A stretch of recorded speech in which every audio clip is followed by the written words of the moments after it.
បុរីរាំជាភាសាថៃឬបុរីរុំគឺជាភាសាខ្មែរគឺជាខេត្តមួយក្នុងចំណោមខេត្តទាំង76របស់ថៃដែលស្ថិតនៅភាគអាគ្នេយ៍នៃប្រទេសថៃនិងភាគពីរជាប់នៃព្រះរាជាណាចក្រកម្ពុជាយោងតាមស្ថិតិឆ្នាំ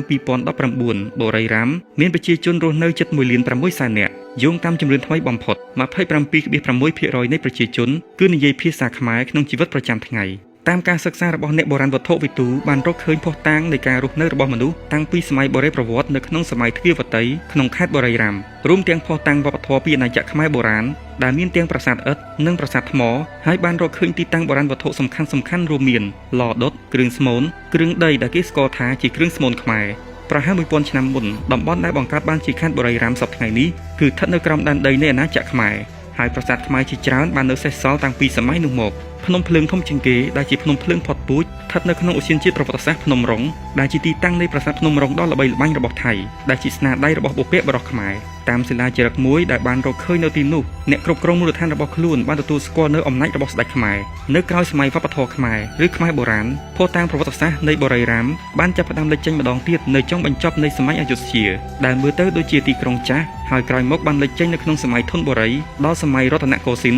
ដែលថាបុរីរាំគឺជាទីក្រុងទោះយ៉ាងណាក៏ដោយតំបន់នេះដាច់ស្រយាលនិងមានប្រជាជនតិចណាស់ហើយត្រូវបានកត់ត្រាតិចតួចអំពីតំបន់នេះរហូតដល់សម័យកាលព្រះរាជាណាចក្ររតនកោសិននៅដើមសតវត្សទី19ទីក្រុងមួងផែដែលជាទីក្រុងធំជាងគេបានទទួលស្គាល់អធិបតេយ្យភាពរបស់ថៃហើយត្រូវបានប្តូរឈ្មោះទៅជាបុរីរាំបន្ទាប់ពីការកែតម្រង់រដ្ឋបាលនៅចុងសតវត្សទី19បុរីរាំត្រូវបានដាក់បញ្ចុះជាផ្លូវការទៅក្នុងប្រទេសថៃជាខេត្តមួយដែលមានអភិបាលផ្ទាល់របស់ខ្លួន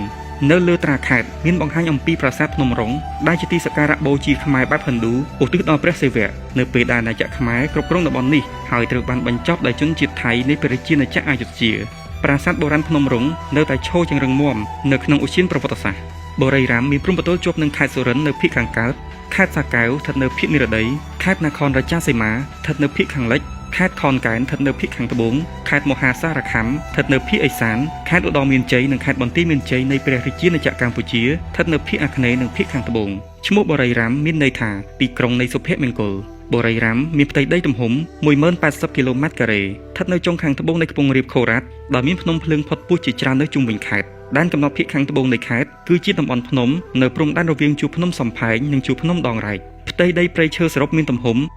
887 គីឡូម៉ែត្រការ៉េឬស្មើនឹង 8.8% នៃផ្ទៃដីសរុបរបស់ខេត្តផ្កាតំណាងខេត្តបុរីរាំគឺផ្កាកប្បាសពណ៌លឿងដើមឈើតំណាងខេត្តគឺ Pink Silver បង្គាកែវអាស៊ីគឺជាសត្វនៅក្នុងទឹកដីហើយក៏ជាសត្វតំណាងឲ្យខេត្តបុរីរាំផងដែរបាវចនារបស់ខេត្តគឺទីក្រុងនៃជម្រកថ្មភក់ដីភ្នំភ្លើងសូត្រដ៏ស្រស់ស្អាតវប្បធម៌សម្បូរបែបនិងជាទីក្រុងកីឡាដ៏ល្អបំផុតចំពោះការបែងចែករដ្ឋបាលខេត្តបុរីរាំមាន23ស្រុកស្រុកត្រូវបានបែងចែកបន្ថែមទៀតទៅជា189ឃុំហើយឃុំត្រូវបានបែងចែកទៅជា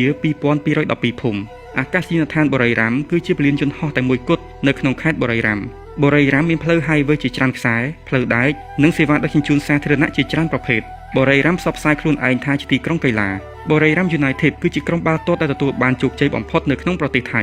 បន្ទាប់ពីបានឈ្នះពានរង្វាន់ League FA Cup ពាន League Cup និង AFC Champions League វគ្គ 1/4 ផ្ដាច់ព្រាត់កីឡដ្ឋានបាល់ទាត់ដែលគ្រប់គ្រងដោយក្លឹបធំជាងគេនៅប្រទេសថៃ